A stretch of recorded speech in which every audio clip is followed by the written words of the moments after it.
Hello guys, welcome to notes UPSC channel. तो इस video में हम डिस्कस करेंगे मेंस के टॉपिक के अकॉर्डिंग और उनको माइंड मैप के थ्रू लर्न करेंगे ताकि आपको लास्ट टाइम रिवीजन में इसमें इतना टाइम वेस्ट ना करना पड़े।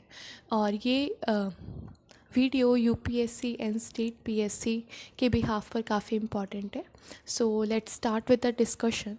So today's topic is the prohibition of child marriage bill 2021. तो ये लास्ट ईयर काफ़ी ज़्यादा ही न्यूज़ में था। इसमें बोला गया था कि आपको फीमेल्स की एज रेज़ करनी है 18 to 21। सो इसमें क्या क्या हम लिख सकते हैं पॉइंट वाइज, तो मैंने 6 पॉइंट्स बनाए हैं: introduction, committee, procedure and challenges, way forward, benefits. So let's start with the discussion. So first of all we'll discuss introduction. तो इंट्रोडक्शन में सबसे पहले हमें ये बताना है कि बेसिकली मैरिज किस लिस्ट में आता है। तो मैरिज आता है कॉन्करेंट लिस्ट में। Under 7 schedule there are 3 list. First is union list, second is state list and third one is concurrent list.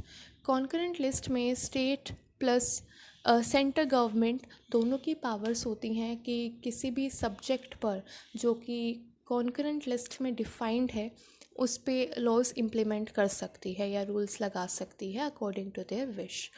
Then हम बता सकते हैं कि अभी रिसेंट एज मेल की कितनी है, 21, एंड फीमेल की 18 है. अब आप डिफरेंस देख सकते हो. तो उसके अकॉर्डिंग कॉन्स्टिट्यूशन में कौन से आर्टिकल्स पे इम्पेक्ट पड़ रहा है, तो आर्टिकल 14 एंड आर्टिकल 15.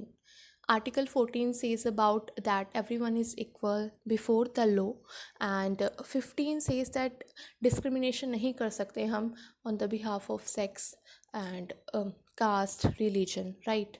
So हम introduction में ये चीज़ लिख सकते हैं. नाउ लेट्स सी कि किस कमेटी ने बेसिकली इसको अप्रूव मतलब बताया था कि हमें 18 से 21 करनी है. तो committee is basically Jaya Jaitley committee cabinet, जिसने डिसाइड किया है कि वीमेन की एज को हम रेस करेंगे from 18 to 21. Now let's start with now next is procedure. अब प्रोसीजर में हम ये देखते हैं कि जब हम किसी भी बिल में चेंजेस लाते हैं या मतलब किसी भी एक्ट में चेंजेस लाते हैं तो काफ़ी ज़्यादा जो पहले एक्ट होते हैं उनमें आपको चेंजेस लाना होता है. तो अगर हम इसमें चेंजेस लाएंगे तो किस किस एक्ट में हमें अमेंडमेंट करना होगा. सो first is prohibition of child marriage act 2006. Second is Hindu marriage act 1955 and third is special marriage act 1954. तो हमें इन 3 एक्ट में चेंजेस लाना होगा कि जिससे हम अपनी फ़ीमेल की एजेस 18 to 21 कर सके फॉर मैरिज. अब अगर हम किसी भी एक्ट में चेंजेस लाते हैं तो वो कब इम्प्लीमेंट होता है, जब वो दोनों हाउसेस से पास हो जाए और उसके बाद प्रेसिडेंट उसको साइन करते, तो उसके बाद वो रूल्स या रेगुलेशन जितने जो भी हमने चेंजेस लाए हैं उस डे से वो इम्प्लीमेंट होना स्टार्ट हो जाता है.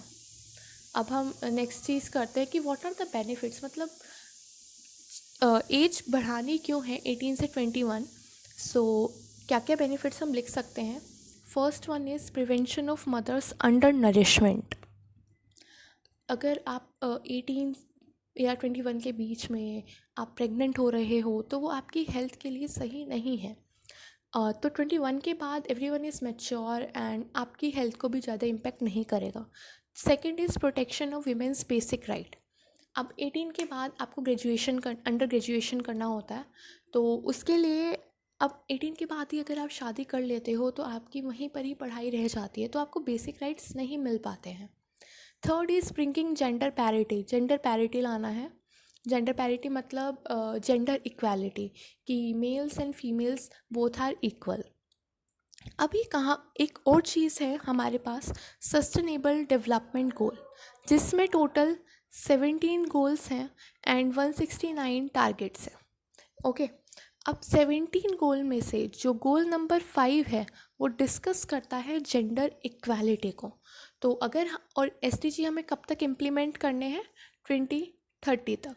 तो अगर आप देख रहे हैं कि हमें 2030 तक एसडीजी गोल्स को अकम्प्लिश करना है तो उसके लिए आपको जेंडर इक्वालिटी भी बहुत ज़रूरी है, जो कि गोल नंबर 5 में है। Fourth is facilitating women empowerment. अगर आप 18 के बाद अंडर ग्रेजुएशन कर रहे हैं तो आपके पास और भी बहुत ज़्यादा ऑप्शंस हैं कि आप कहीं और मतलब किसी भी सर्विस में अपनी एम्प्लॉय हो सकते हो। तो these are the benefits.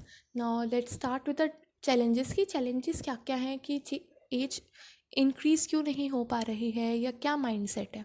So first is lack of education and awareness.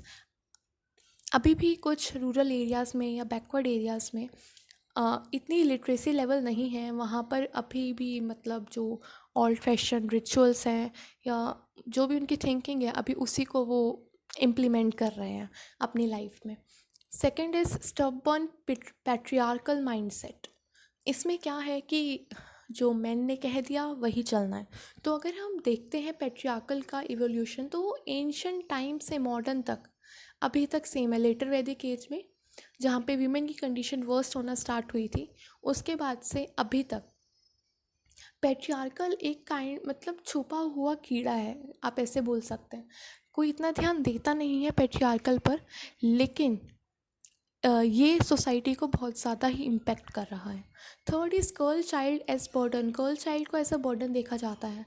इसमें हम ये भी लिख सकते हैं मैटरसन प्रेफरेंस भी हम इसमें लिख सकते हैं कि उसमें क्या होता है, आप लड़के की चाह में गर्ल चाइल्ड को बर्थ देते जाते हो कि हाँ आपको सन मिलेगा, लेकिन उसके बाद मिलने के बाद सन जब हो जाता है तो आप जो भी आपकी गर्ल चाइल्ड हुई है या गर्ल चिल्ड्रन जितने भी हैं आपकी डॉटर्स हैं, उन सबको आप साइड कर देते हो और उनकी हेल्थ पर ध्यान नहीं देते हो, उन्हें पढ़ाते नहीं हो।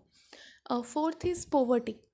पोवर्टी इंक्रीज़ होती है, बहुत ज़्यादा है। मतलब आप देख सकते हो कि गर्ल्स को ट्रैफिकिंग में दे देते हैं for the money. Fifth is teenage pregnancy, जो कि बहुत ही गलत है। Sixth is gender inequalities and seventh is maternal mortality rate. अगर आप जल्दी प्रेग्नेंट हो रहे हो तो चांसेस हैं कि वो आपकी हेल्थ को इम्पेक्ट करेगा और आपकी डेथ भी हो सकती है। तो मैटरनल मोर्टालिटी रेट बेसिकली यही बोलता है कि कितनी डेथ हो रही है पर lakh children born. Now second last point is way forward. तो वे फॉरवर्ड में कुछ जो गवर्नमेंट्स ने स्कीम लॉन्च करी हैं कुछ वो लिख सकते हैं, जैसे Beti Bachao and Beti Padhao.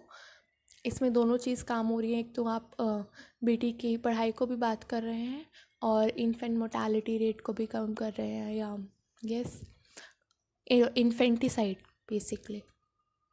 Second is social awareness about women sexual health, जो कि बहुत ज़रूरी है और एजुकेशन में भी हमें इसे इम्प्लीमेंट करना चाहिए in the school itself. Third is mission शक्ति, जिसमें एम्पावरमेंट एंड प्रोटेक्शन दोनों की बात होती है वीमेन के रिगार्डिंग।